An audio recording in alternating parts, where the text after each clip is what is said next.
سکھ اور کئی پنجابی مسلمان دانشوروں اور لکھاریوں کا خیال ہے کہ رنجیت سنگھ ایک پنجابی اور ہندوستانی نیشنلسٹ تھا جس نے پنجاب کو افغان حملہ آوروں سے آزادی دلائی۔ ان کا دعویٰ ہے کہ رنجیت سنگھ نے اذان پر پابندی اور گائے کا گوشت کھانے پر زندہ جلانے کی سزا صرف پشتونوں کے علاقوں پر نافذ کی تھی، اس لیے کہ یہ پنجابیوں کا بیرونی حملہ آوروں سے بدلہ تھا۔ یہ دانشور حضرات دعویٰ کرتے ہیں کہ پنجابی اور کشمیری مسلمان رنجیت سنگھ کے دور میں ہنسی خوشی رہ رہے تھے اور ان پر کوئی پابندی یا جبر نہیں تھی۔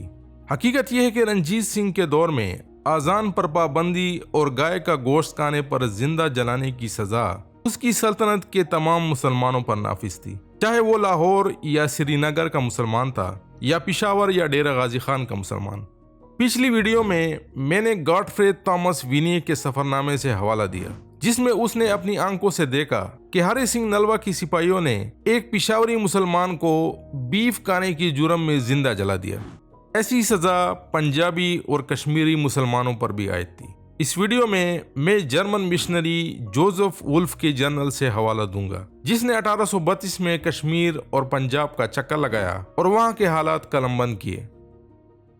جوزف وولف لکھتا ہے کہ 18ویں صدی کے اوائل میں کشمیر کے ایک بزرگ شاہ نعمت اللہ نے پیشگوئی کی تھی کہ اس کی وفات کے 100 سال بعد کشمیر پر ایک کافر بادشاہ اپنی حکومت قائم کرے گا جو کہ مسلمانوں پر ظلم و ستم کرے گا۔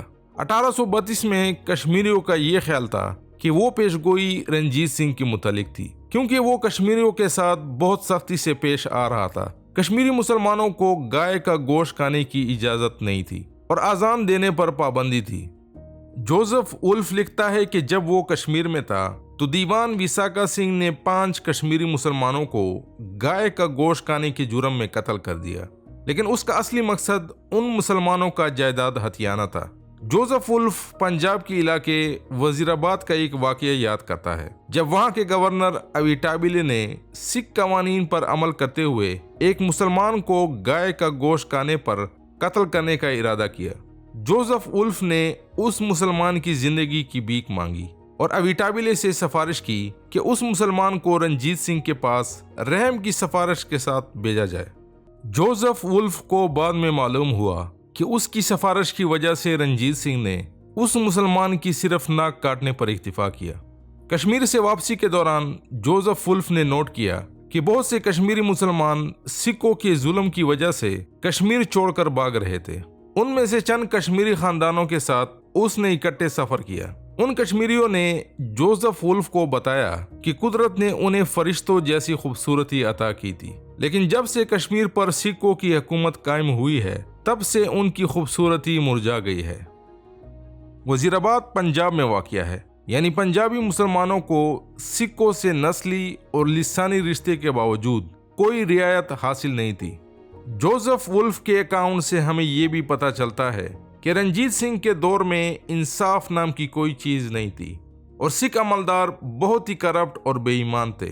اگر کسی سکھ عملدار کی نظر کسی مسلمان کی مال و جائیداد پر پڑ جاتی تو اس پر گائے کا گوشت کھانے کا الزام لگا کر اس کو موت کے گھاٹ اتار دیا جاتا۔